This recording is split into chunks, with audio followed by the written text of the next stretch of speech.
Zane Show podcast. Hello to you all. It's a daily show where I discuss news, nonsense, and my personal adventures each and every day of the work week. Welcome, welcome, welcome. So glad that you are here. The plan is that we are going to see the film Smile. I just was talking to radio voice Linda, and she and Maureen will be there. I will be there. I am trying to convince the Queen of the Forest to be there. She has to be there. She's the life of the party. She's a walking, infectious laughter party. She'll be freaked out beyond belief. I've already got, some thoughts about watching it through like hands over the face. I don't know why that's somewhat comforting. Why that makes it easier when you can watch something as your hand is over your face and you're looking through the little spot between your fingers. But the film looks terrifying, and I'm seeing all sorts of reviews that say it'll wreck you. Man, wow. Okay. So Saturday, we will be in downtown Grand Rapids. We do not yet have a time because they have not yet set the time. But I want you to kind of plan around for this because last week they showed it at 1:15 in the afternoon. So come one, come all to see this ridiculously frightening movie called Smile. Looks creepy as shit.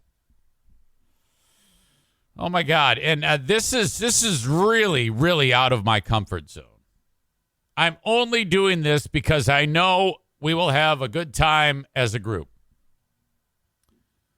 So that will be going on this weekend. This show happens each and every weekday in the Baldwin Ace Hardware Fear Bunker Studio. So glad that you are here. Speaking of Smile, someone in this house has an issue with their teeth. Should come as no surprise that the one member of the household who doesn't take care of his teeth is having an issue.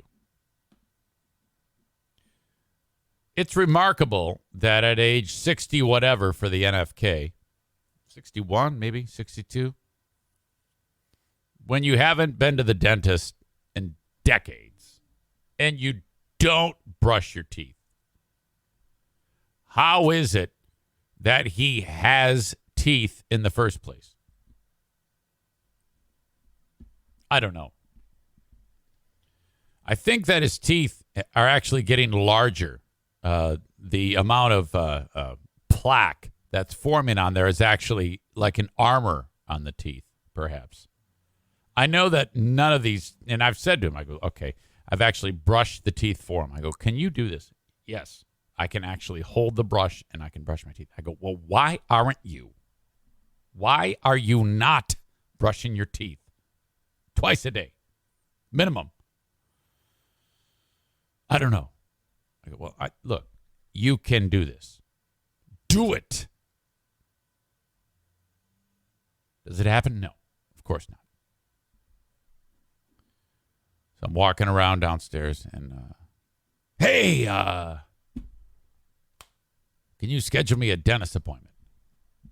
He says to me. And I'm like, what? What? You want me to book a dentist appointment for you?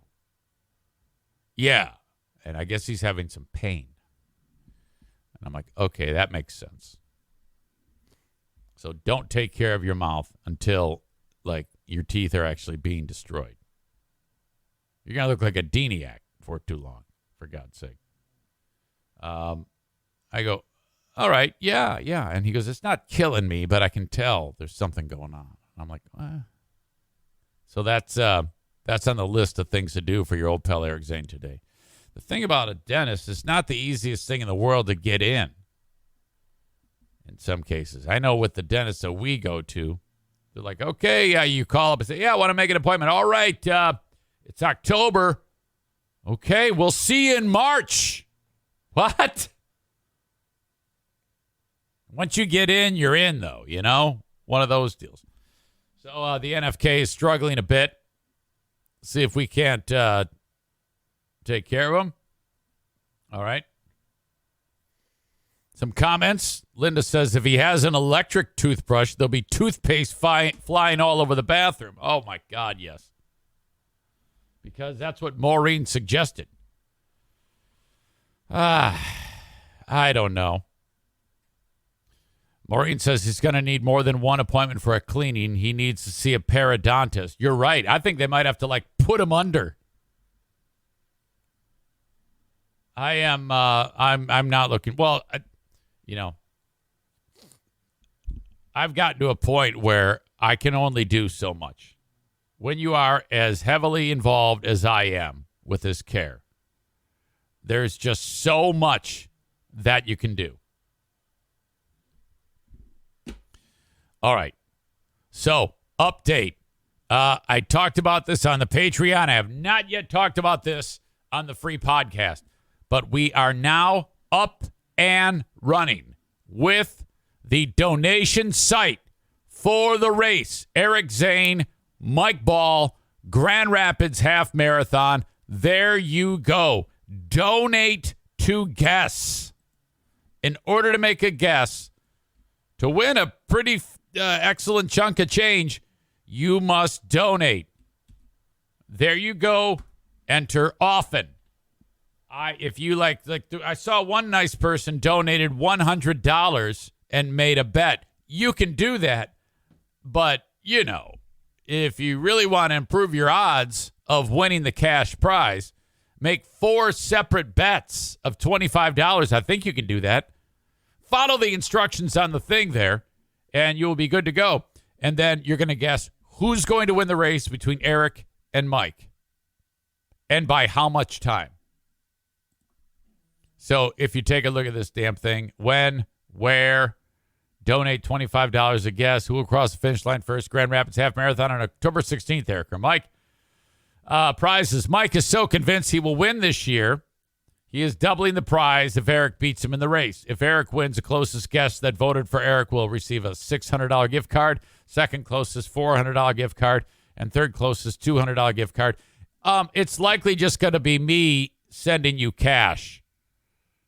Or Mike sending you cash, like Venmo. Maybe he'll send a gift card. I don't know. But if Mike wins, I'm just going to Venmo you the cash, or PayPal, or Cash App, or whatever. So if Mike wins, $300 for closest guess on margin of victory. Second closest guess, $200. Third closest, $100. If I win, double all that. Mike was very cocky when we started to talk trash on this thing. Okay, so he committed to that, and he's sticking by it. And I said to him, I go, buddy, I know you're injured. If you want to just put this off this year, we can. He goes, nope, I am not doing that. I'm going to get there on the starting line, and if I lose, I'm paying up. I go, well, that's awesome. We're raising money for sick kids. Some of you are like, what exactly is the AT Children's Project?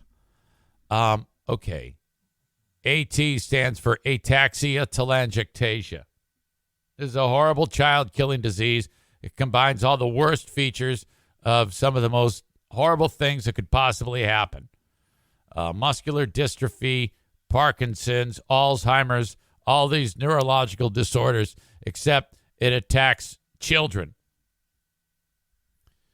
Kids who have AT are susceptible to cancer at an alarmingly high rate, and it usually will take their life or lives by their early 20s.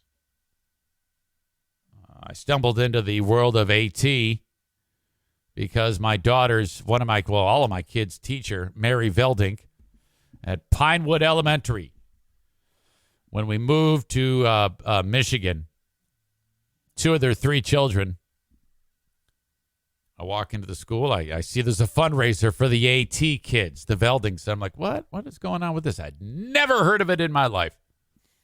As predicted, the disease ended up taking their lives at a very young age. Olivia first, she was the youngest in her teens. And then Kate, last summer, the start of last summer, she passed away. So That has never the goal of coming up with treatments and a cure for this disease has never, ever changed. So this is just a way that people who support the organization raise money through things like this. So all of your donation goes to the AT Children's Project, and it is a cash or tax-deductible donation that you will be making for it. So whatever you choose to donate, that is something you can take care of when you do your taxes. So there you go. That's awesome. There you go. Excited about this. Make that guess. And you have, if you've been listening to this podcast, a lot of information about how we're all, how Mike and I are doing. Mike has said many times he is not in the best of health. Something happened to the guy between last year and this year.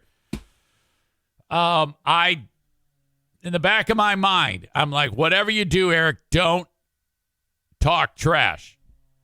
All right? Do not talk trash. And that is, I'm not going to, because I had my ass handed to me so badly last year. I'm just going to go out there and run my race. Now, if Mike were to compete at a level that he competed at last year, he would still beat my ass by quite a bit. I'm guessing at least 20 minutes. So these are all clues that you can use when you're making your guess. Last year, he beat me by like 45 minutes or 50 minutes. I mean, it was a bloodletting. But Mike has said he is not in the best of health. He ran the Portland or the Maine Marathon over the weekend. And I said to him, I go, why are you doing that? And he clocked in at a really, really slow time. Like 5 hours and 30 minutes or 5 hours and 40 minutes, which had he run at the pace that he ran the half marathon last year, you're looking at about a 3 hour and 30-minute marathon for Mike or faster. So I don't know what the hell's going on with the guy. He claims he's got all sorts of problems. He may be screwing with me. This may be a long con. He may have intentionally gone slow in that race just to throw me off, and then he's going to rub my face in it on Sunday, October 16th. That's why I'm not doing anything that's going to make me look bad when he could very well beat my face in. He may be sandbagging. I do not put it past him at all. But he sure seemed yesterday on the show, if you heard this, I think it was on the Patreon, actually. He was like, yeah, 0.2 of a mile into the race, I had to stretch out my body parts that are aching. I don't know what the hell is the problem. He does say that he's getting better. He has less than 2 weeks to feel better, but he hasn't been putting in the miles. So God knows what the hell happened to Mike. Sucks getting old. It truly does. It might be just a case of that. Yesterday, I was on the treadmill. We are getting close to the end of the training period. It hasn't gone perfect. And the only thing that's kept my training from being perfect has been me. I'm not going to go on my long run today. The long run on Saturdays is the one thing that you cannot miss. Have I missed the last two? Yes. Have I been eating chili, hot dogs, and donuts up north? Yes. No, I am not going back to the world of, I could just sit here and do something fun up north and relax, or I could go run 15 miles. I wonder what I'm going to do. No, I've lived that life. I have lived that life where I would put everything else on hold and go run 15 miles. And I'm not doing it again. If I have the opportunity to hang out with my family and just sit around and putz, because when I go up north, for some reason, the things that I do at home, cut the lawn, rake, shit like that, pick up sticks. When I do it here at the house, it sucks. But when I do it up north, I like doing it. I don't know why. That's just my thing. Some of you smoke pot. Some of you drink till you can't even stand up. I pick up sticks. No idea. And eat. So, did I train perfectly? Absolutely not. Yesterday, though, the workout called for 2 5K repeats at what's called lactate threshold intensity. So faster than half marathon race pace. What's described as 10K pace. So I did a 5K at 10K pace. You do one 5K, which is 3.1 miles at 10K pace, maybe a little bit faster. The type of pace that hurts like hell, but you can maintain it for about 6 miles. Get done with that. Stand there for 5 minutes. Recover. Do it all again. For me, that's about 25 minutes. Each one of those 5Ks is about 25 minutes. So run your face off for 25 minutes. Stop the treadmill. Stand there for 5 minutes. Read hate mail. Start the treadmill again. Get done with that. Go lift some weights. Go home. So if I can, that's faster than the pace that I want to run for this race with Mike Ball. Faster. I want to run. I think I can run about 9 minutes a mile. Yesterday it was faster than that. But again, it's only 5K. Recover. Do it again. I'm giving you all this for information so that you can make your bets. As of yesterday, there were 2 bets. Some dude and Maureen. I picked so-and-so.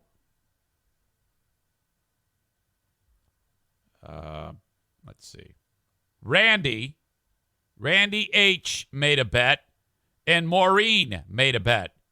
Randy, God bless him, he donated $100. That's very, very kind. Maureen dropped $25. I'm not going to go and announce all of your donations, but I want to raise at least $1,000 for the AT Children's Project. So you got to do this. It's going to be awesome. I'm really counting on you folks. Thank you for being here on this podcast. Thank you for watching on Facebook, YouTube, and Twitter, but I got to send you on your way. If you want the full show uninterrupted, you must go to twitch.tv/Eric Zane Live. Twitch.tv/Eric Zane Live. You can do that right now. Go there. Give yourself a little username. Follow the page. Subscribe to the page with your Amazon Prime account. And there you go. You're in. As well, when I get done with this show, I'll be uploading the audio. Apple Podcasts, Spotify, wherever you download shows.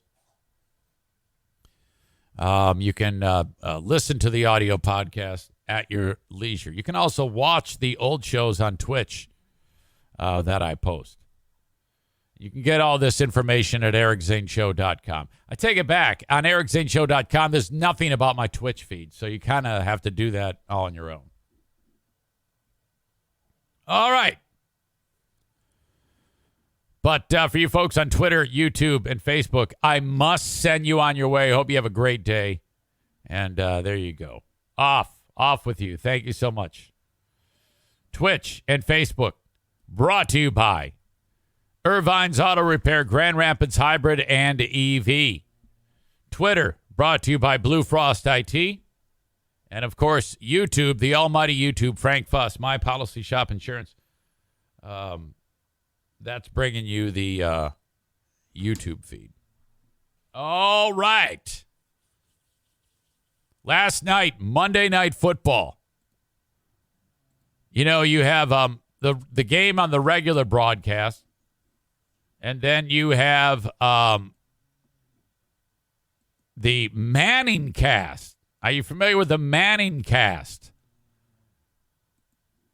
That's when Peyton and Eli get together, and they kind of watch the game, and then they give their insight on what they're watching, or perhaps crack some jokes. They look like a couple of dorks, these guys. And but in this game, which, by the way, San Francisco won, okay? That's kind of astonishing. Deebo Samuel, I love that guy. So the Niners win, but in the game, some streaker comes running on the field. And this was the type of streaker he's running. He's got no top on. It looks like he had some type of like tights on while he's running. And there's like a smoke bomb going off as he's running on the field and he's promoting something, God knows what. And very rarely do you ever see like a player engage the streaker. Audio check, video check. Bobby Wagner, actually two players for the Rams got involved, but Bobby Wagner is the one who's like, fuck this shit. All right, here you go. This is how it unfolded. Got a visitor on the field here. Can we rewind that? Eli, can you do the tablet on this streaker on the field? No? I like how they're like, hey, let's watch it again. Because when you watch like the main network, they're not really gonna show the streaker. They always they don't want to encourage it for the future. Visitor on the field here. Can we rewind that? Eli, can you do the tablet on this streaker on the field? No? Can I do it on the big board? Yeah, you got to break down his moves. I don't know if he's naked right now, but I think at some point he had no clothes on. He was running a post route right across the 50, and a security guard took him out. But a nice hit, though, right? It was a nice legal hit.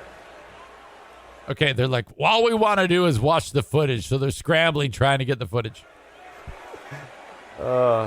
See, I thought we could show that. I understand. I think we can. They don't want to talk about it. I understand the A team couldn't show it, but the B team, we should be able to show that. I think that's why.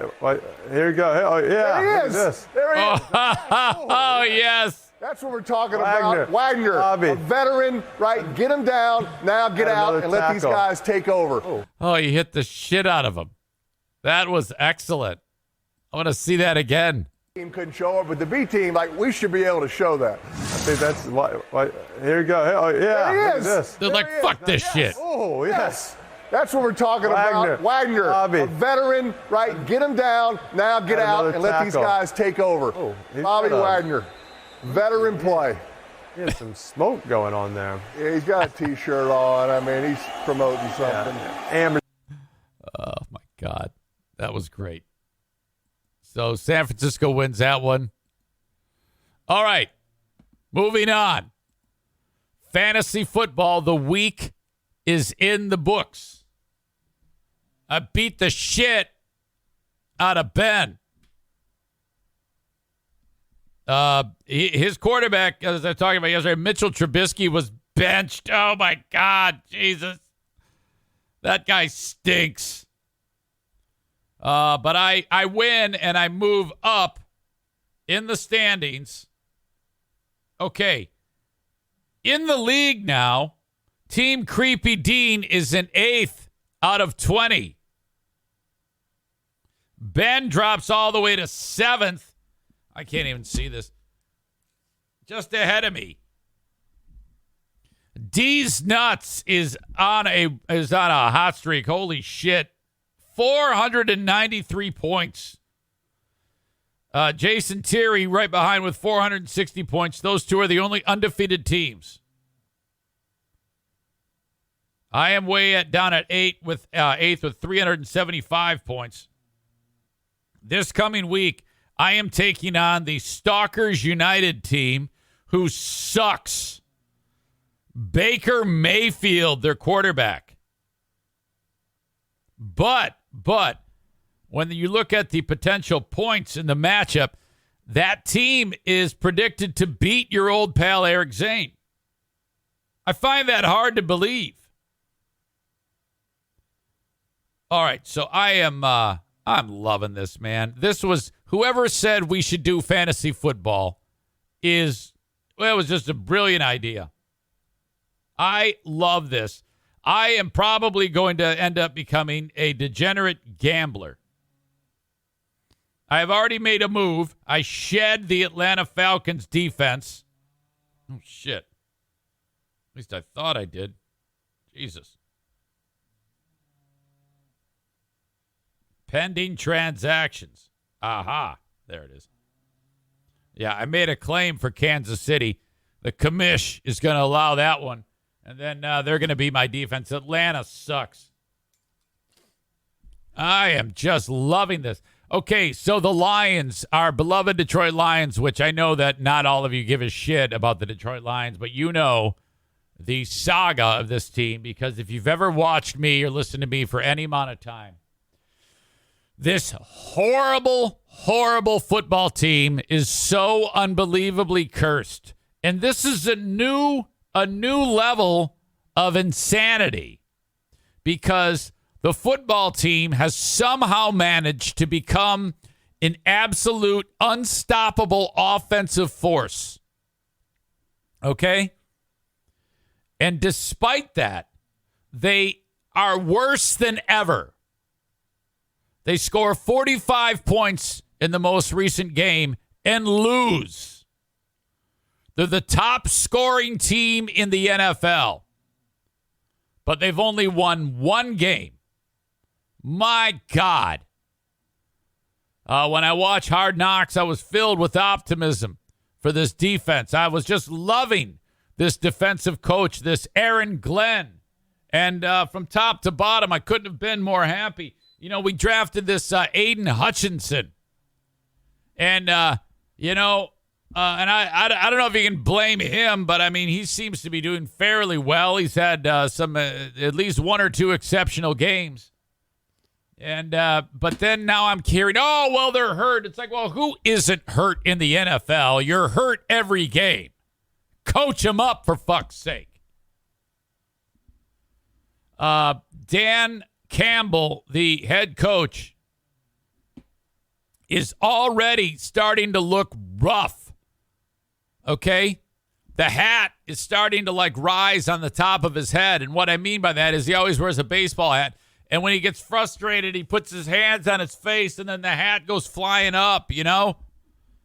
And, oh, God. And now he's talking about they need to make some moves and move personnel around to try to simplify things. Wait, what does that even mean? Are you telling us that the defensive team you had out there and in their positions, that wasn't your best foot forward? That had to be the best thing you could possibly do, right? And that's not good enough. So now what? Audio, check. Video, check. Oh, my God. 140 points. That's a new Lions franchise mark through the first 4 games. Oops. 140 points. That's a new Lions franchise mark through the first 4 games. Only 30 NFL teams have ever scored 140 points in the first 4 games. Detroit's record, though, is 1-3. None of the previous 29 teams to hit that mark, 140 points, had a losing record. The Lions are the... Did you hear that? Of all the teams that scored that many points, none had a losing record, and Detroit stinks. First in something, and the reason is that the defense is historically bad. Here's how bad. Seattle didn't punt on Sunday. The Seahawks have never said that in any game until they played the Lions on Sunday. Detroit, 32nd of 32 teams in points against this season, last in total defense. Last in third down defense, last in red zone defense. And as Rashad Penny showed, last in yards allowed per rush. They're on pace to allow the most points in league history. Think about that. On pace to allow the most points in league history. Oh, my God.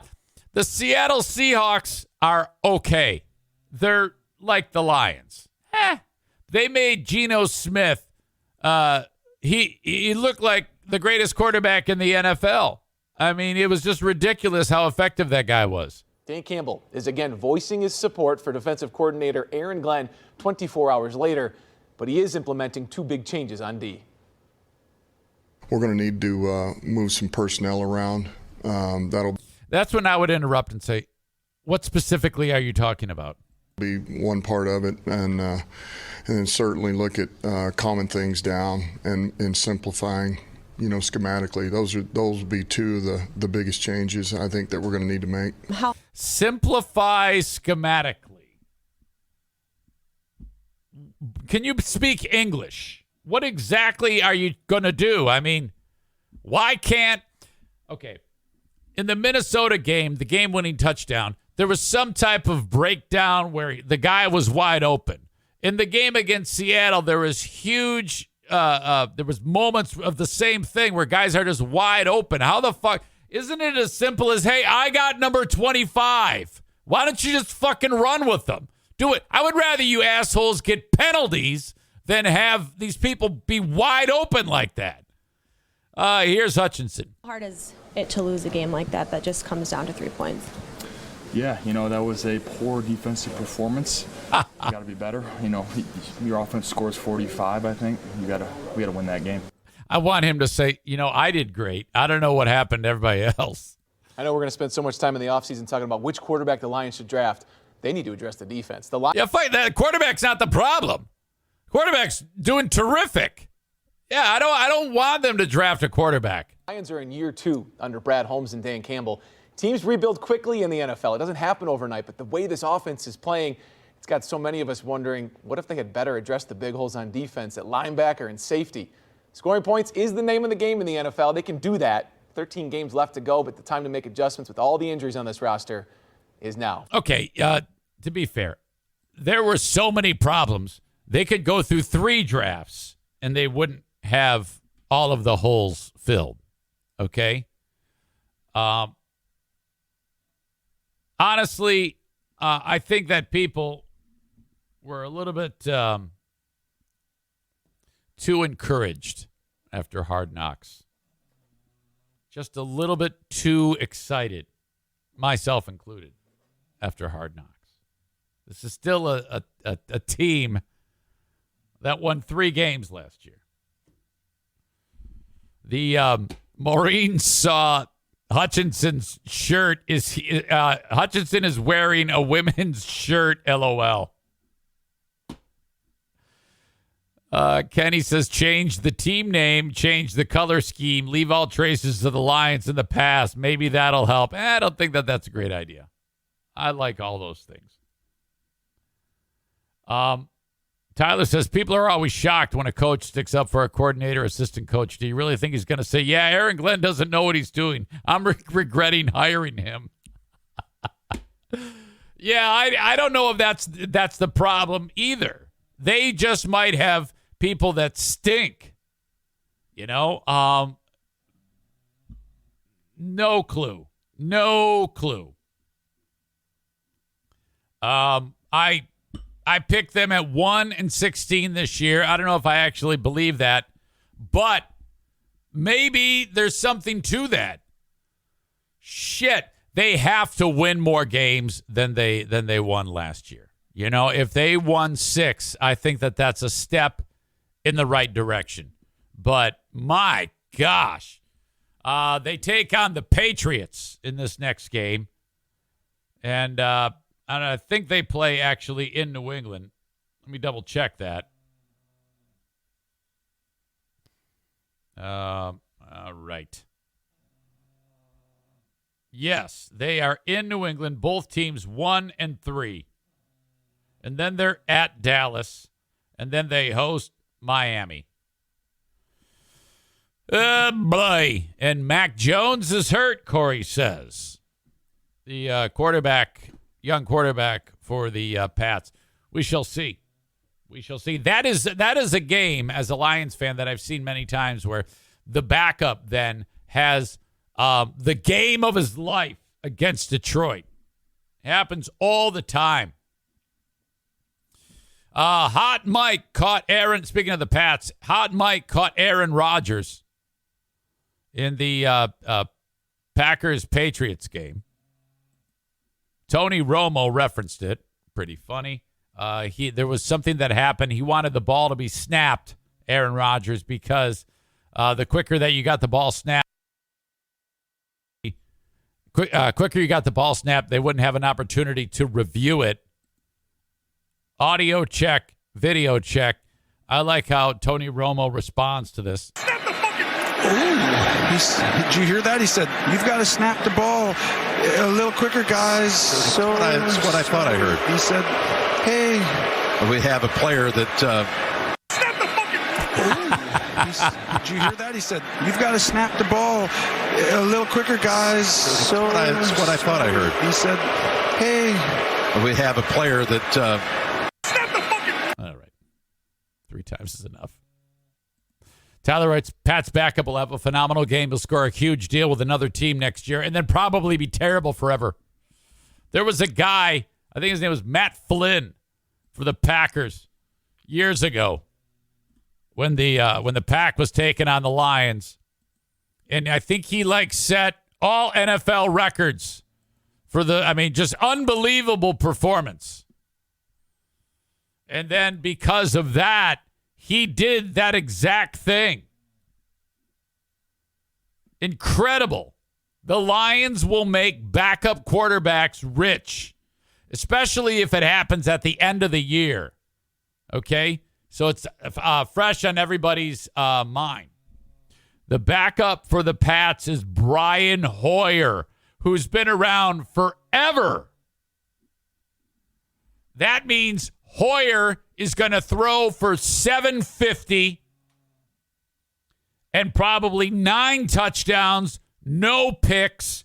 He'll run for another 300, and it'll be a legendary day for Brian. Congratulations to Brian Hoyer and the New England Patriots for what they pull off against the ridiculously inept defensively Detroit Lions. I cannot believe how effective the Lions are at running the ball and passing the ball. Their offense is great, and their starting running back, DeAndre Swift, is hurt. And that guy's like fucking Barry Sanders. He's an absolute beast. And then they've got the backup. I forget his name, but it's the guy that cried on Hard Knocks. He's a beast too.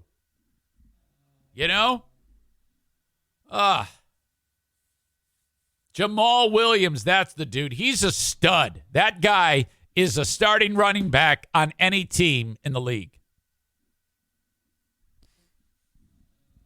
I guess the Patriots are down to their 3rd string quarterback now, according to Corey. Please look that up and tell me who that dick is. Tyler writes, first place offense, last place defense. I wonder if that's ever happened before. Okay. This show, when it ends, that's when we start getting ready for the Patreon. Patreon.com/Eric Zane. I want to see you on Patreon. For just $5 or $10 a month, you get more podcasting. We have the Patreon bonus podcast each and every day of the work week. This podcast ends. That podcast starts on Patreon. If you're like, man, I wish the show went longer. It does every day on Patreon. And with that, you get a ton of other content that I post there. I'm so sorry I forgot to post. I said I would, and then I didn't do it. The lost Zane recordings from yesterday. I will get that done today. I promise you.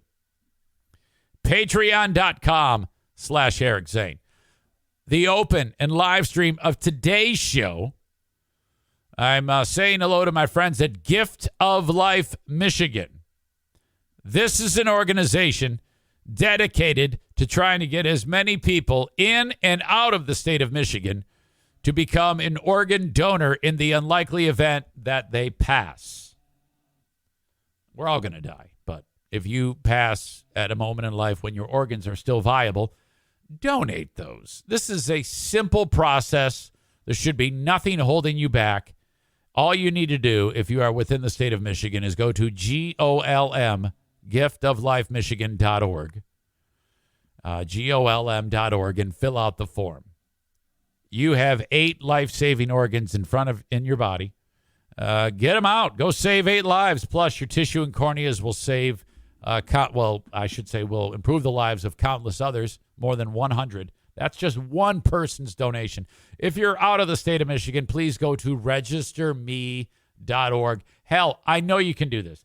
If I can give away a kidney alive, you can give away all of that when you don't need it anymore. Okay? Be an organ donor. An absolute hero is what you are.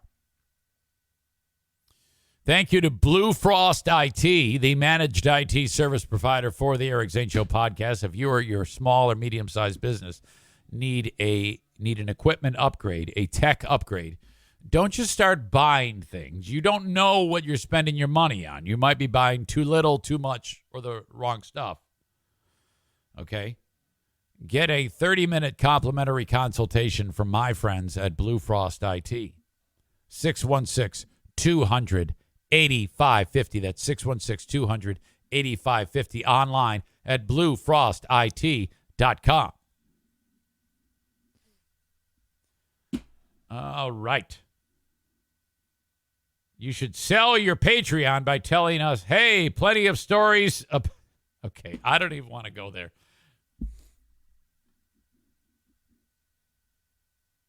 Some guy named Bailey Zappi.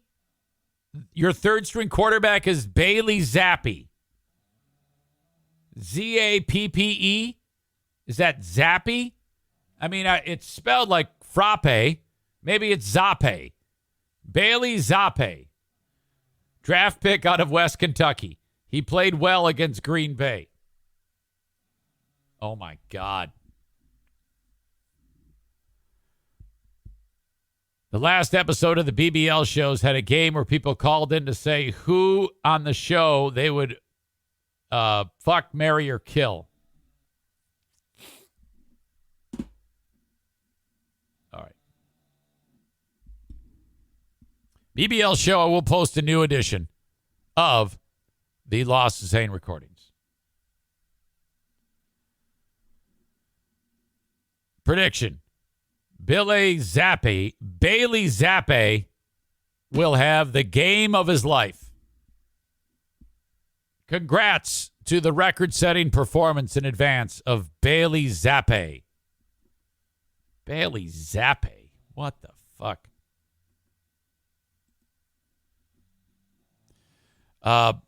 This story is fantastic. It is some fishing tournament with $30,000 on the line. Okay? And I've heard about this happening where at a fishing tournament, they'll stick weights in the fish. I've heard them going as far as putting fish in the mouth, the weights in the mouth of the fish and getting it inside of the fish to make the fish heavier. I've heard actually cutting open the fish and then putting them in there and then stitching up the fish. I think in this scenario, the cheaters, this team, these two dudes, stuffed weights into the fish. Okay? And this video is fantastic. Oh, my God. Now, in this still photo that you see here, this guy with his hand open with those are the weights in his hand.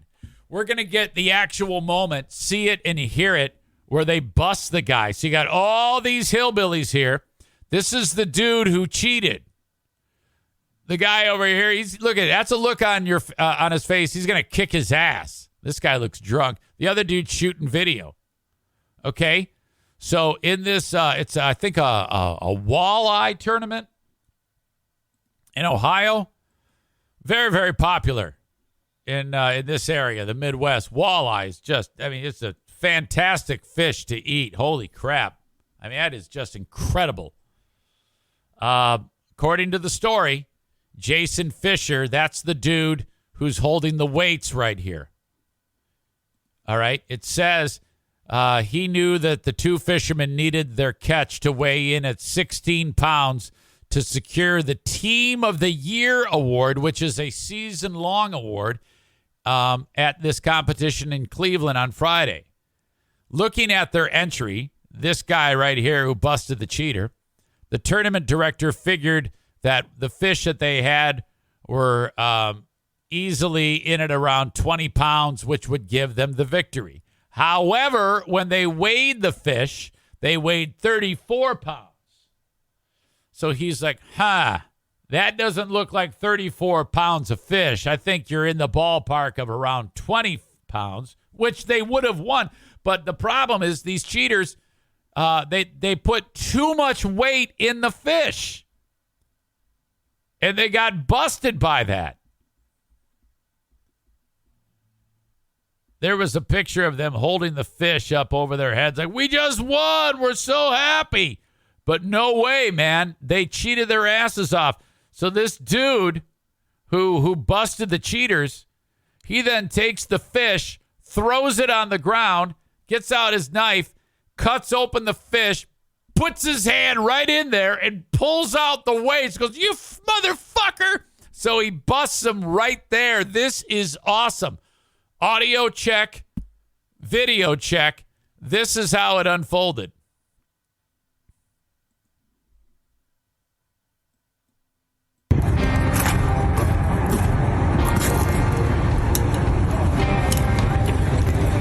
We got weights and fish. Get the out of here. Get the out of here. Out of here. Watch it again. Look at him. So gross. We got weights and fish. Get the out of here. Get the Right in the guy's face. They determined they have weights and fish. out of here. Out of here. Okay, now this is before that.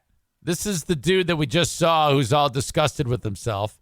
And this is his little buddy partner. He wasn't there for this.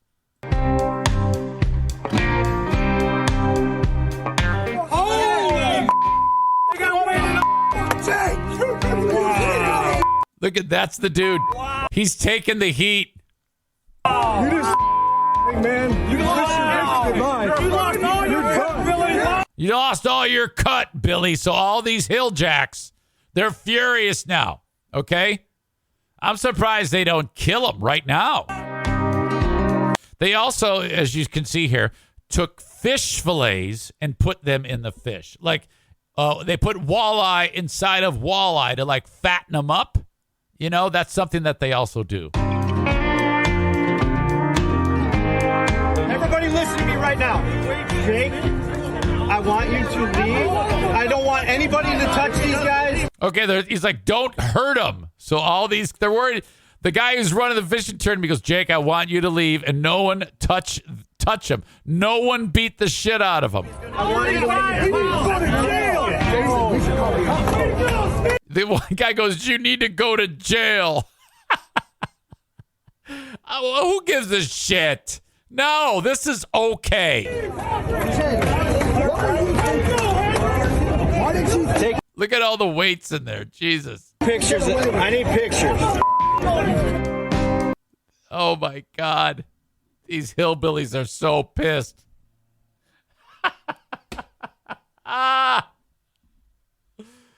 Oh, man. Hey, if you ain't cheating, you ain't trying. And Jake there, looking like a scolded puppy. You gotta fight back. I mean, you've been caught red-handed. That's when you drop. Oh, fuck you! You guys done it too. You don't give me that bullshit. Every one of you motherfuckers has cheated before. Suck my dick. So what? I got caught cheating. I won't do it again, as far as you know.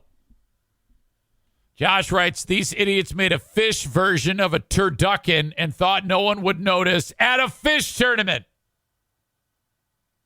Did anyone mention how they finally got caught cheating? Yeah.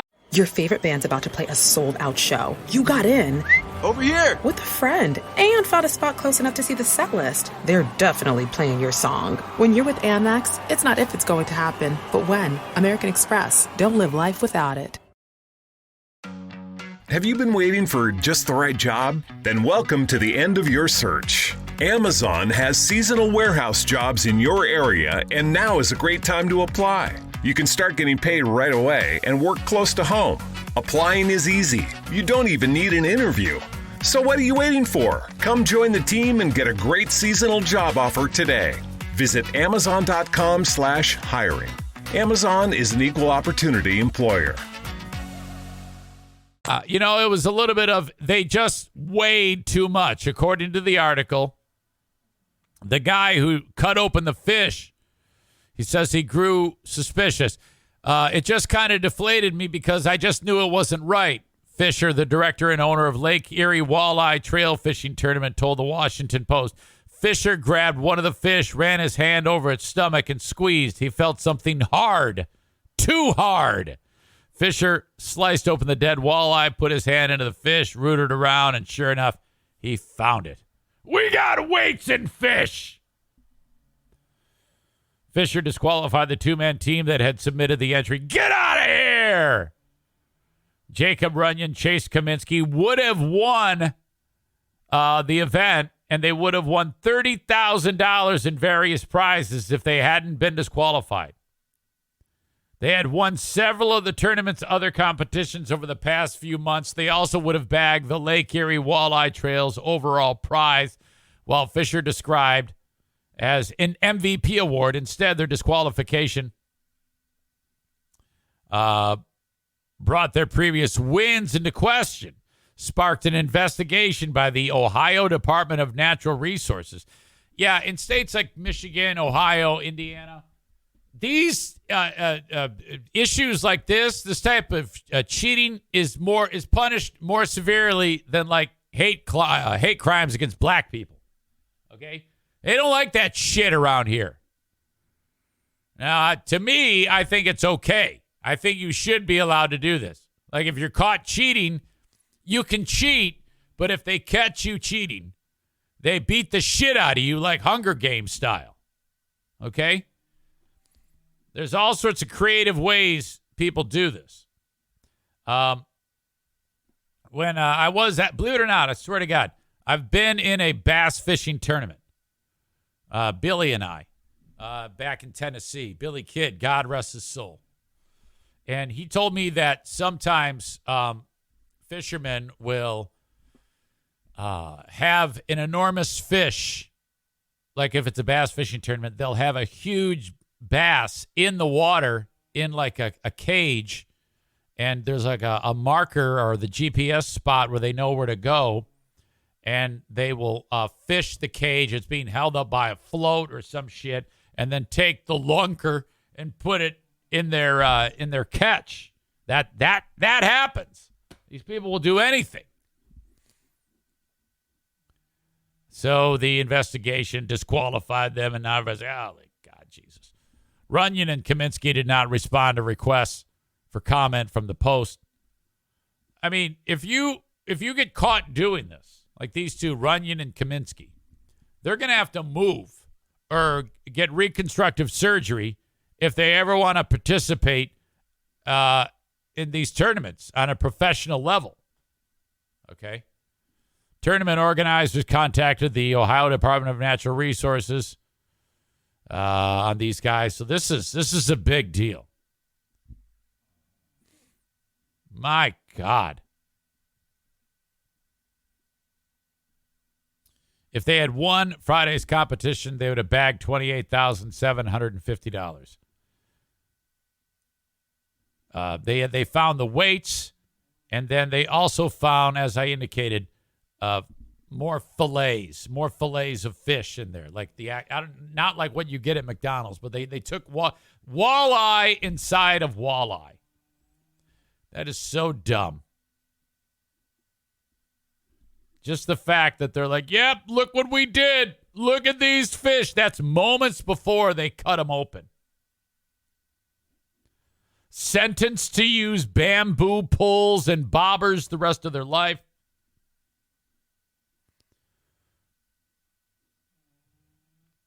Noted, Eric Zane loves cheaters. Look, if you ain't cheating, you ain't trying. Chris says they should go to jail. Linda says their good fishing names are ruined. I felt bad when the guy took the knife, plunged it into the belly of the fish, and then pulled out the weights. Can you hear these poor fucking fish? Jesus. When we went to Tennessee, this is worth mentioning, I hired some professional bass fishermen. Like, I paid him a lot of money. Him and his partner, 2 boats, 2 bass boats. I spent like $1,500. I wanted to go on a bass fishing adventure because I had such a good time when I went fishing in the bass tournament with Billy. And I go, yeah, I want to take all my family on a bass fishing adventure. Can you do this? He goes, absolutely. I'll do it. We're going to have a damn good time. Went over to Douglas Lake. We all get in the boats. And this guy, he's got like all the gear, and all I wanted was to get in the boat. He just hands you a pole and you just start reeling in bass, okay? Not only did we not get one fish, we didn't get one bite. Ernie brought in the remnants of a dock, okay? And everybody fell asleep on the boats. The guy's like, I don't know what happened. Normally we bring them in. They're not biting. It's like, fuck no, they're not biting, you fucking thief. This is probably a sign at the lake that says there are no fish in this lake. Jesus. All right. God bless Sarah Honda Granville, SERRA, SarahHondaGranville.com. Go there, SarahHondaGranville.com, and visit in person. If you want to test drive a brand new vehicle, you absolutely can do that. And yes, this is the car I want. You're going to sit down, you're going to figure out what you want on that vehicle, and then in a couple weeks, it's going to show up. And there you go, delivery to you. Sarah Honda Granville. They also have hundreds of cars on the lot that you can check out.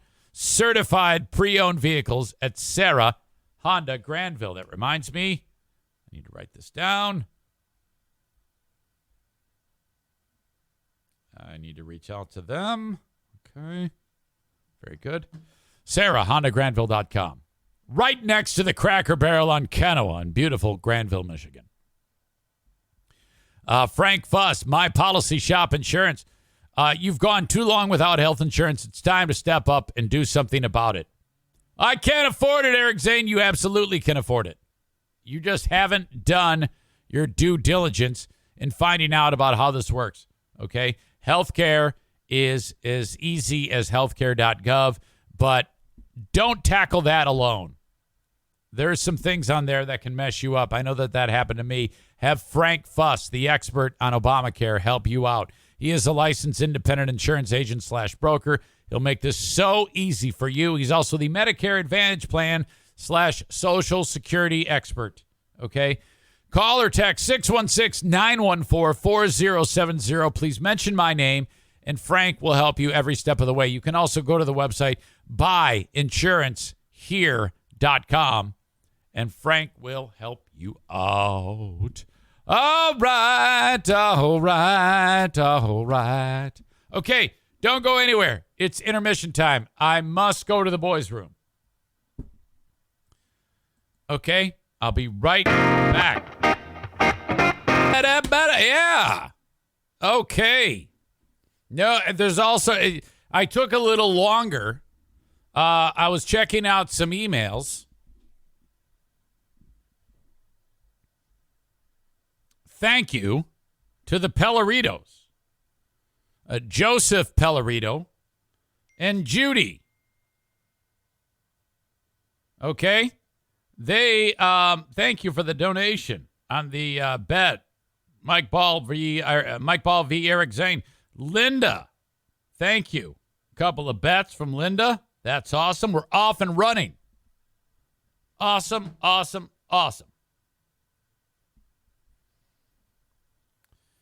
Yeah, there's a division in the Pellerito family. Obviously, Joe and his better half, Judy, still enjoy the show. And Mike is obviously, we're on the skids because of all the things that took place. So I'll just leave that there. There's nothing really to say about that. Kenny says holidays will be fun for them. Yeah, they probably won't talk about that. They probably won't talk about all of the things that have gone on. All right. I am a little concerned about this next segment, this next little bit. It's been sent to me by more than one person. And then I know Diana was watching it on her own. She had discovered it. It was going around social media. It's called the Broken Leg Wedding. Husband and wife are taking the clever little wedding photo where they jump in the air. Well, when the bride lands, she got her wedding dress on, a dude's in his tux. Her leg breaks in half.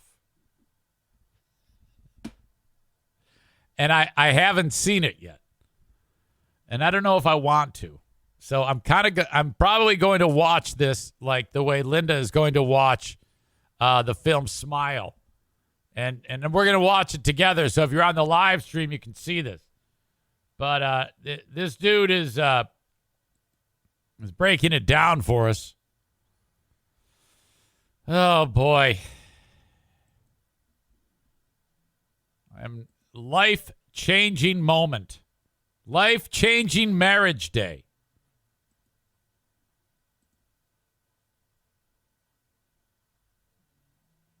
There you go. Husband, wife.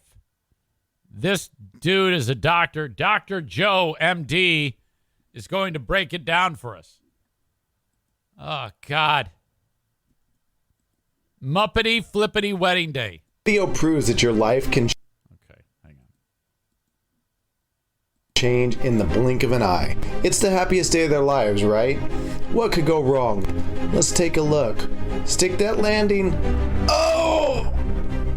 This video proves that your life can change in the blink of an eye. No! It's the happiest day of their lives, right? What could go wrong? Let's take a look. Stick that landing. Oh! This video proves that your life... Oh, my God! Oh, no!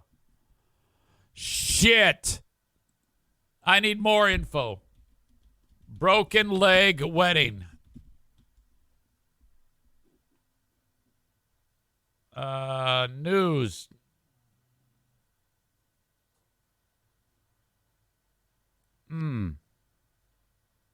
I don't see much. Is this it?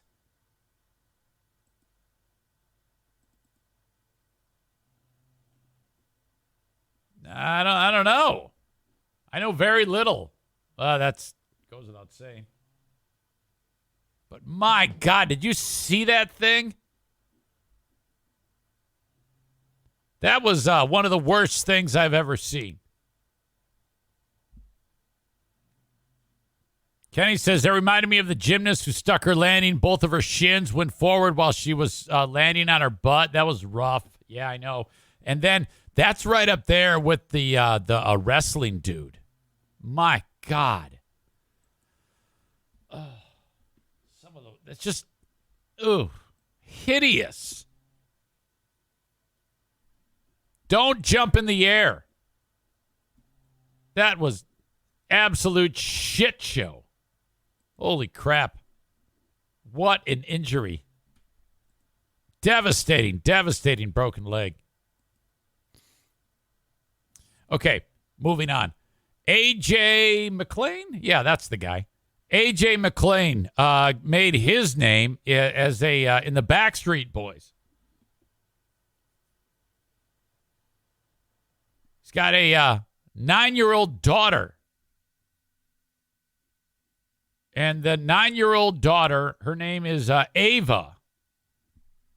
Now, I don't know about you, but when I was a 9-year-old, if I went up to my mom and said, hey, Mom, I want this, on principle alone, she would always just say no. And then if she thought about it over time, she thought, well, maybe I can use this as something to get him to do some chores or something like that. I tell you what, I will let you stay up to watch Laverne and Shirley if you pick up the dog crap and mow the yard. You know? Ava, the Backstreet Boys' daughter, said, Dad, I have decided that I am changing my name to Elliot. Now, I know what you're thinking. The 9-year-old girl wants to become a dude.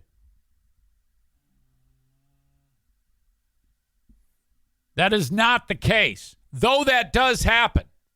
This happens all the time where a child will say, hey, I want this. And the parents go, yeah, okay. Yeah, that's great. Now, from my point of view, I don't think that a person should be able to change their gender until they become like an adult, you know? And even that is a little tricky because sometimes people's brains are kind of mush until they get a lot older. But whatever. What are you going to do, you know? Keep people from doing what they want to do? I mean, it's fucking America. But you do hear about like 7, 8, 9-year-olds that say, I'm changing my gender. The mom and dad go, yeah, no problem. Do whatever you want. It's do whatever you want weekend. Who gives a shit? Now, I have someone very, very close to me who they said, hey, do you want to go to school? And the kid said, no, I don't want to go to school. And they said, oh, okay, no problem. Well, we'll just school you at home. Whatever. And I'm like, fuck, if I ever tried to make those decisions, I would get the shit kicked out of me. If I even brought it up. I don't think that it is a good thing to go ahead and let kids just rule the household on these big decisions, you know? Hey, Dad, I decided that you should cash out your 401k and give it all to me. Oh, okay, great. Kyle writes, studies have shown when children want to change genders or be trans, they turn out to be gay. I actually went through that when I was a child. Very interesting. It doesn't surprise me. But changing your gender can sometimes be, that's a lot to put a person through.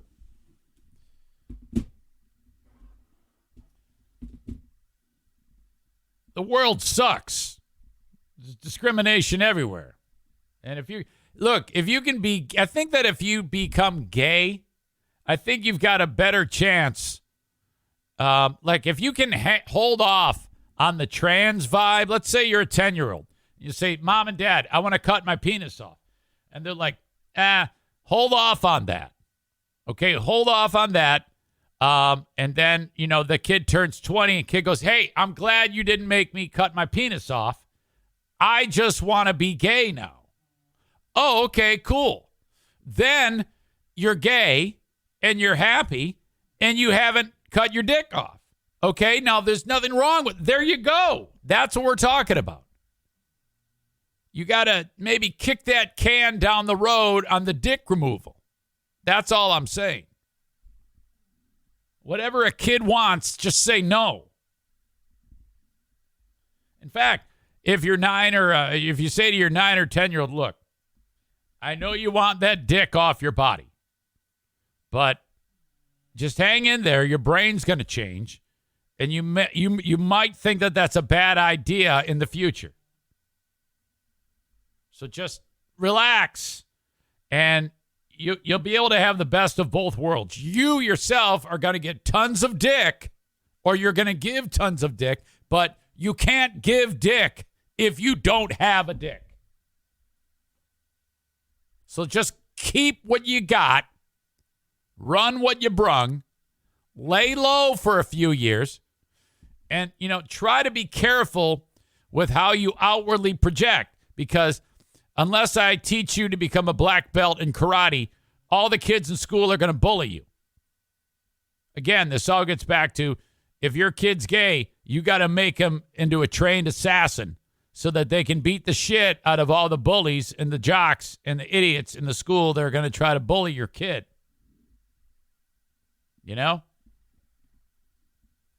All right. Surprisingly, though, this is a complete tangent, because Ava McClain, AJ McClain's daughter from the Backstreet Boys, according to AJ, is not transsexual, does not want to change her gender, unless he's lying. But he says this has nothing to do with gender. She just doesn't like the name Ava, so she's changing it to Elliot. And this idiot goes, and I said, yeah. What the fuck is wrong with people? What is wrong with looking at your kid and saying, fuck off, no? He's like, whatever she wants, she gets. She is changing her name to Elliot. Here's this dick with his dumbass kid changing her name. He's opening up to people about supporting his daughter's name change regardless of the reason. This is so fucked. You never let a 9-year-old do whatever they want. Okay? You got to drop the hammer on him. No, shut up. Eat your vegetables. Get in bed. It's bedtime. 8 p.m. Be home when the streetlights come on.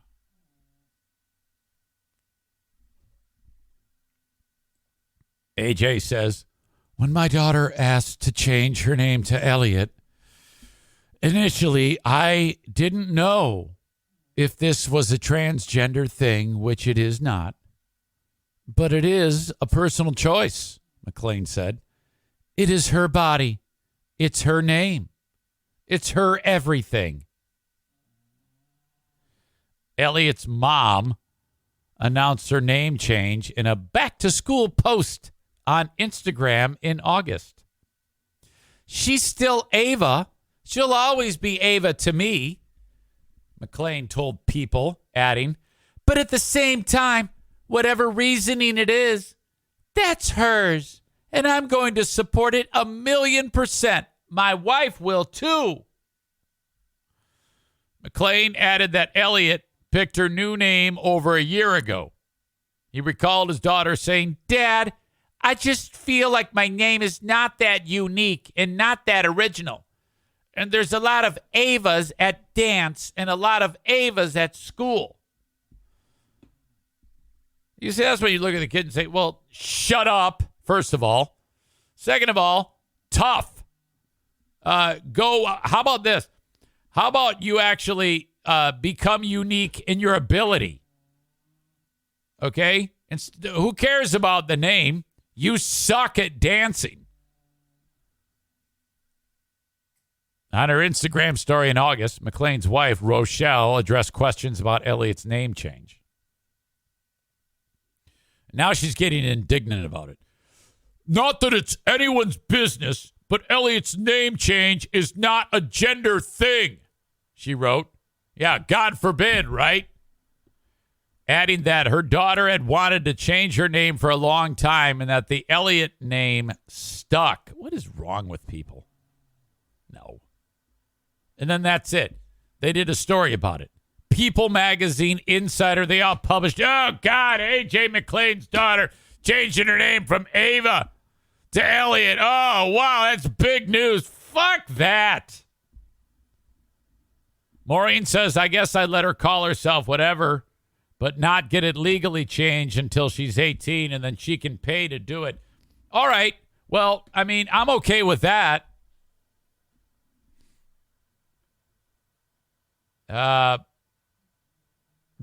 Chris says, who gives a shit? Just call the kid Elliot. All right, I can live with that. Okay? All right, whatever. You want to be Elliot, but I'm going to call you AJ or Ava. I mean, come on. You can't let kids get what the fuck they want. First, she's going to change her name. And then what's next?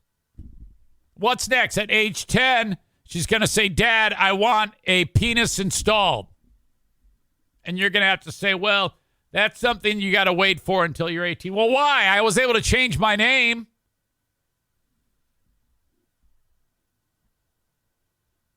Rom says it would be less complicated for her to change her name now. I guess. Emancipation at age 12. Kids are stupid. Don't let kids do anything. They're so dumb.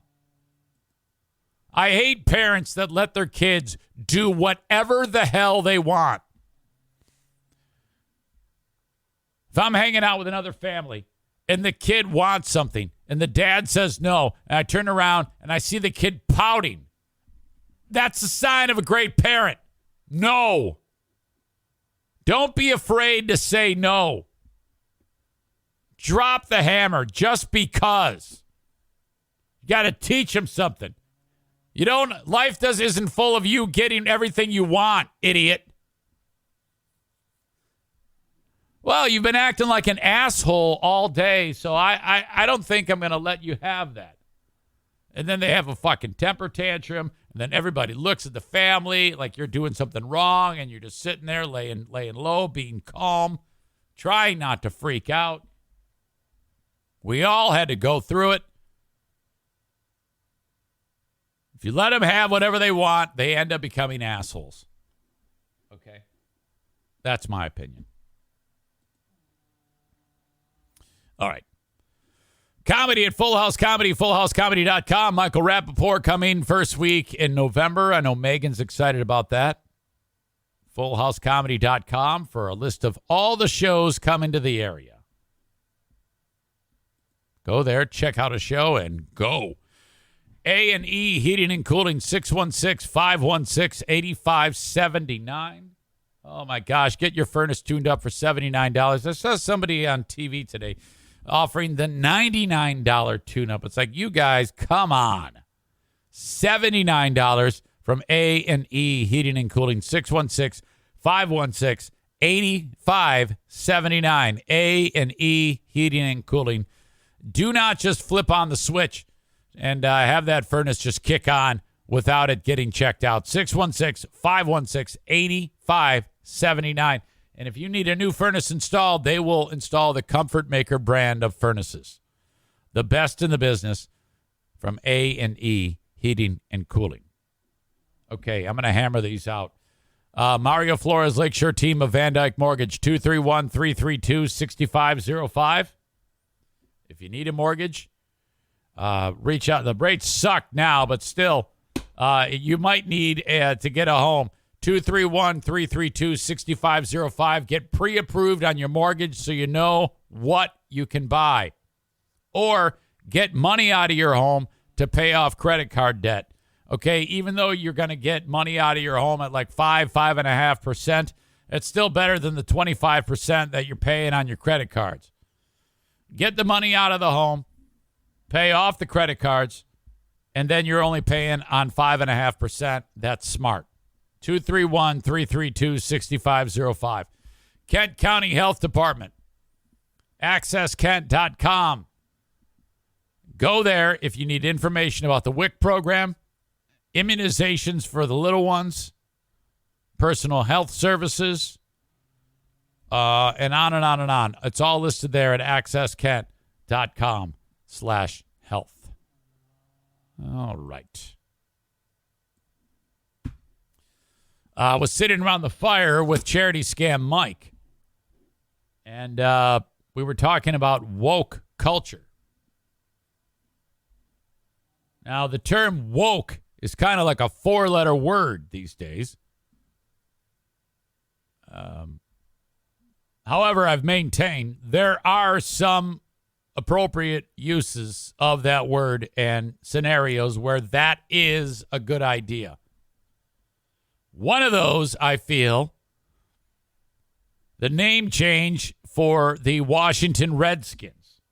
And also, by extension, the Cleveland Indians.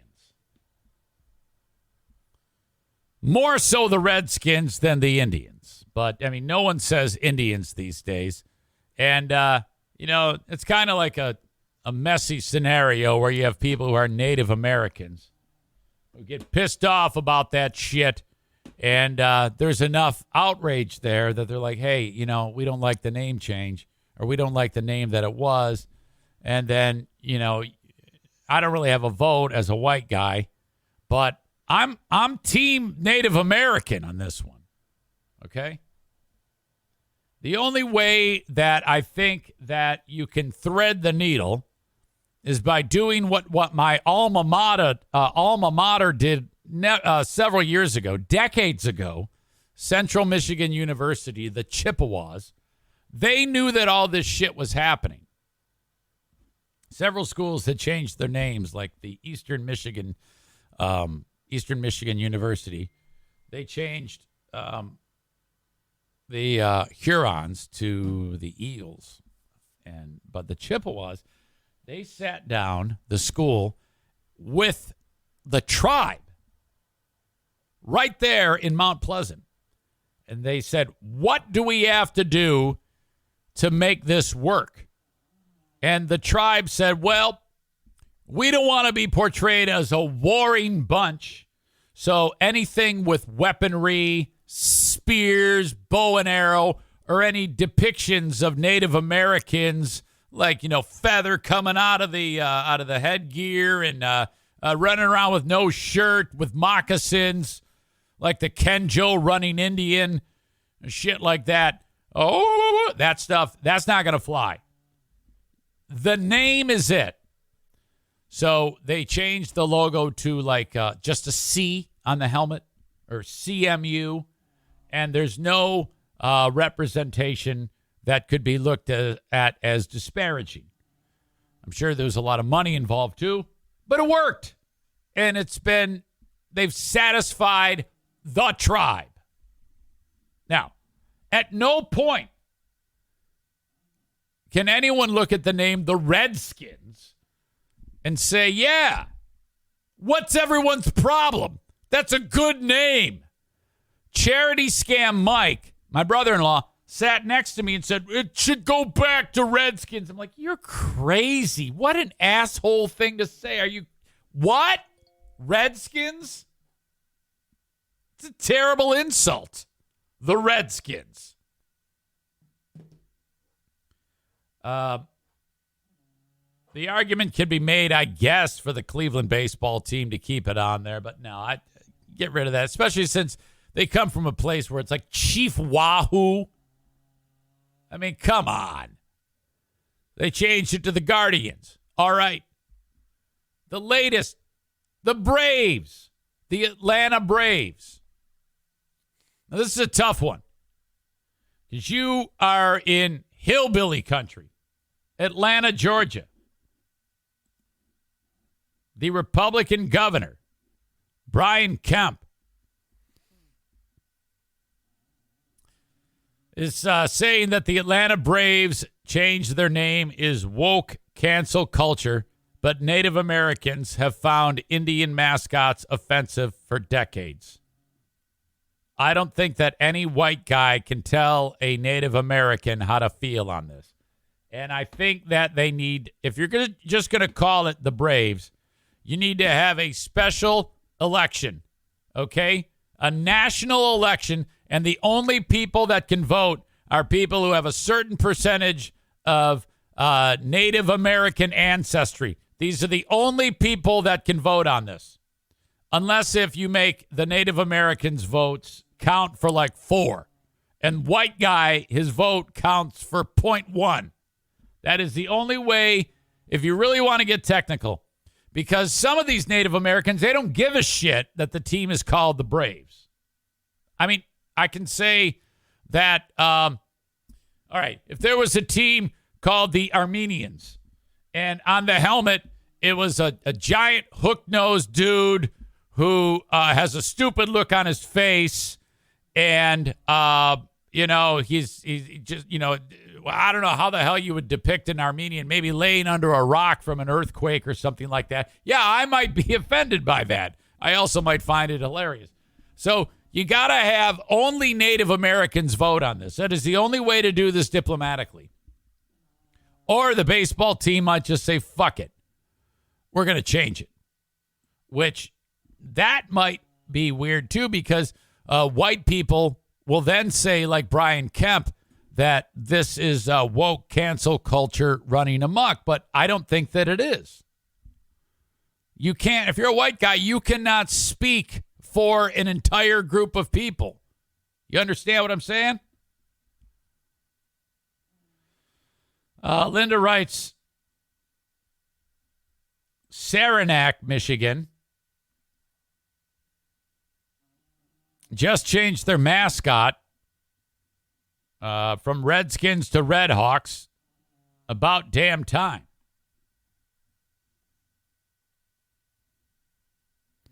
Kenny says, anytime it's been on the news, I've only seen white people talking, never Native Americans. Yeah, we don't know. I have heard some Native Americans say, yeah, I don't like it. And others say, I don't care.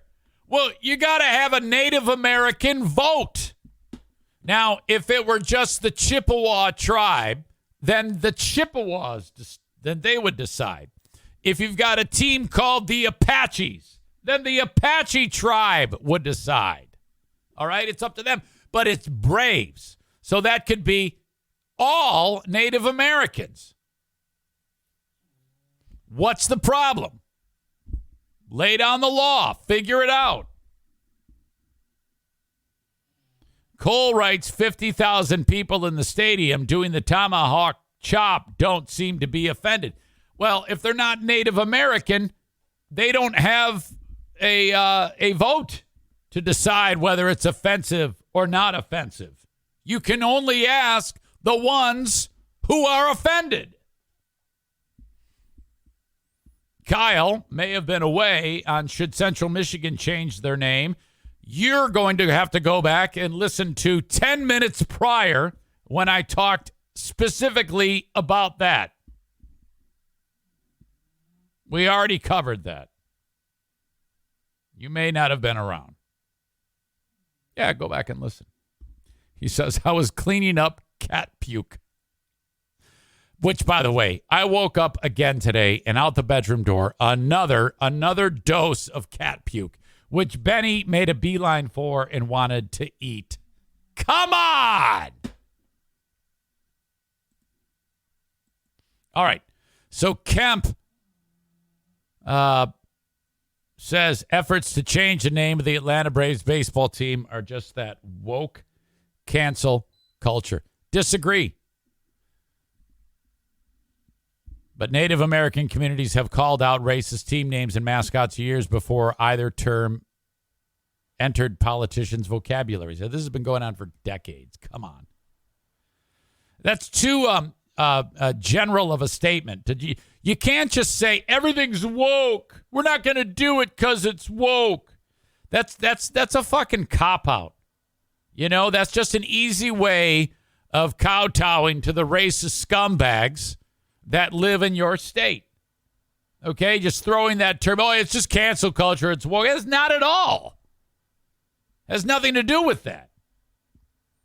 After being asked about the team's visit to the White House Monday and talk of the team changing its name by Fox News Sunday host Shannon Bream, Kemp pushed back, saying the Braves respect and honor Native Americans. Well, you may feel that way. I think you got to ask the Native Americans. We've had meetings in the governor's office about that. I think, again, this is woke cancel culture and really national values that are being used, pushed down to our state and other states around the country, Kemp said. Joe Biden this week hosted the team to commemorate their World Series win in 2021 as a result of the visit. White House Press Secretary Karine Jean-Pierre was asked about the president's thoughts on the team's name and the tradition of the tomahawk hand chop at gestures during the press briefing. Jean-Pierre said, so look, we believe that it's important to have this conversation, Jean-Pierre said. And Native American and indigenous voices, they should be at the center of this conversation. I agree with that. Many Native American leaders and groups have said they find the action offensive. Last year, indigenous tribes called out Major League Baseball Commissioner Rob Manfred after he said tribes supported the tomahawk chop, a motion that the team's fans make using their hands to mimic the slice of an axe. I mean, if you're doing the tomahawk chop, why don't you do a deal where instead of chopping, everyone turns to their right and grabs the hair of the person to their right and makes a slicing motion like they're scalping them. Okay? Okay, if you're doing the tomahawk chop, which is violence, I'm going to chop you in half with my tomahawk. How about grab the scalp, grab the hair, and then slice the scalp off like fucking Aldo in, what's that movie? Reservoir? No. I want my scalps, Inglorious Bastards. There you go. What's wrong with the scalp then? Surely that should be no problem, right? Or even worse, put like an Indian braided hair like Shailene Littlefeather, who just died yesterday, and put that on the chick next to you, and then bend her over and act like you're raping her. What? Hey, what's wrong? You're scalping, you're tomahawk chopping. Certainly, that could be the next big thing. Where does it stop? Don't think you'll see anybody mimicking anal rape at the Braves game, but still, you get that. That's my point.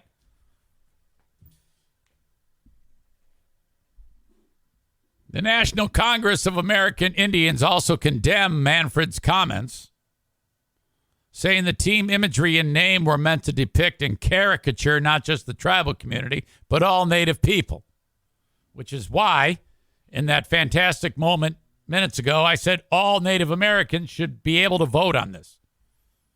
It's not the white man's decision. Consequently, the league and team have an obligation to genuinely listen to tribal nations and leaders across the United States about how the team's mascot impacts them, said NCAI President Fawn Sharp. Did you know that just an hour north of here, there is a Jim Crow Museum on Ferris State University's campus? According to the Ferris State University Jim Crow Museum, team mascots, phrases, and other traditions that reference Native Americans reinforce harmful stereotypes to non-Native people. Imagery like the tomahawk chop portrays natives as barbarous, according to the museum. I think we're starting to get past that.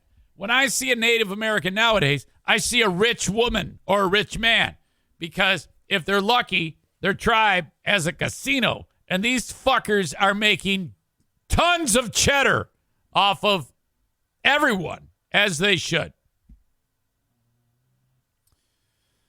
Offensive mascots are detrimental to the mental health of Native children, research also shows. The Braves and a representative for Brian Kemp did not immediately respond to insiders' request for comment. Yeah, change the fucking name. Just, come on. Seriously. If the Washington Commanders did it, and then the Cleveland Indians, you should do it. Or at the very least, talk about it. How do Native organizations and tribes feel about us using the Braves name? That's a nice thing to do. And you get out in front of it, and then it's talked about, and your name change will be embraced, whatever you make it to be. You know, who gives a shit? The Cleveland Guardians, Washington Commanders. What's wrong with that? You know, who cares about the name? Oh, we're going to lose millions of dollars. No, you're not. Come on.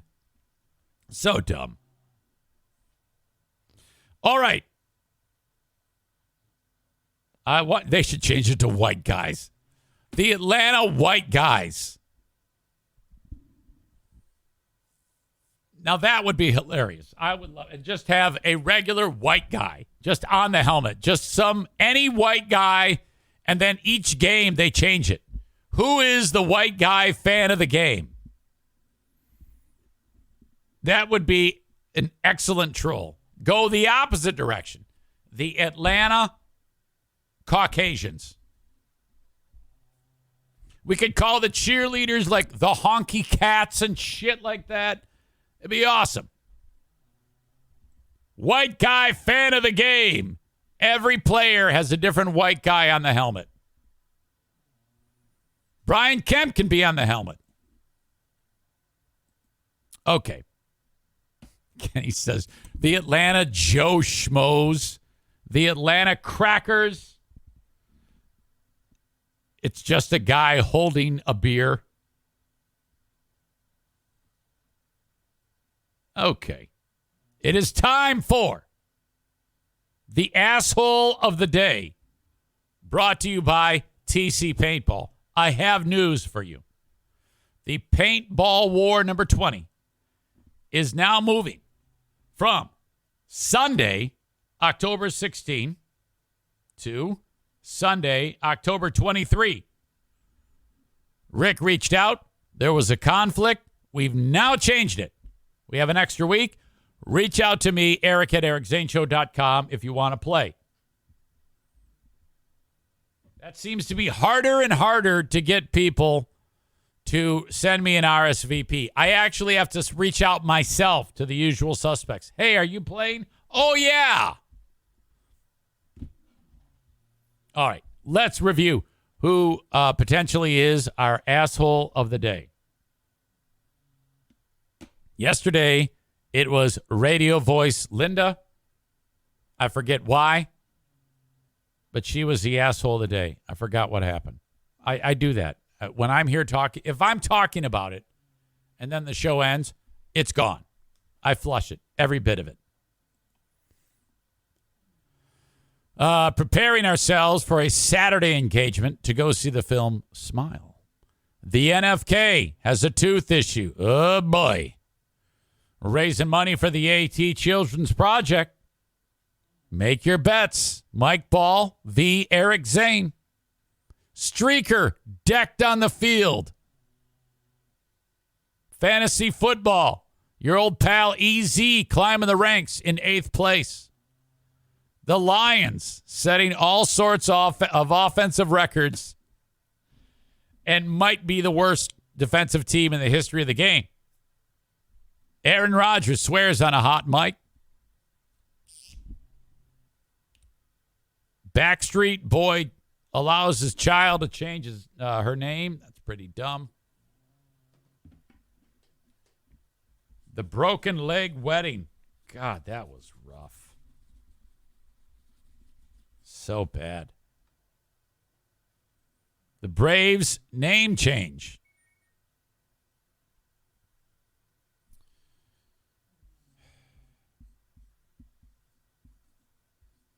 But though I said if you ain't cheating, you ain't trying, it's still assholish behavior to cheat in your fishing tournament. Those guys were almost killed. TC Paintball's asshole of the day. The fish cheater. We got weights in fish. That was awesome. Your asshole of the day. Oh, my God. That's it. We're done. We've got Smarter Than a Former Drug Dealer trivia happening in 44 minutes. I'm excited about that. Dale is taking on some nice lady. Kelsey is her name? Yes. That happens at 10:30. Okay. You guys, as always, thank you so much for being part of the Eric Zane Show podcast. Have a great day. Hopefully, I'll see you on the Patreon. Till next time, folks. Bye-bye.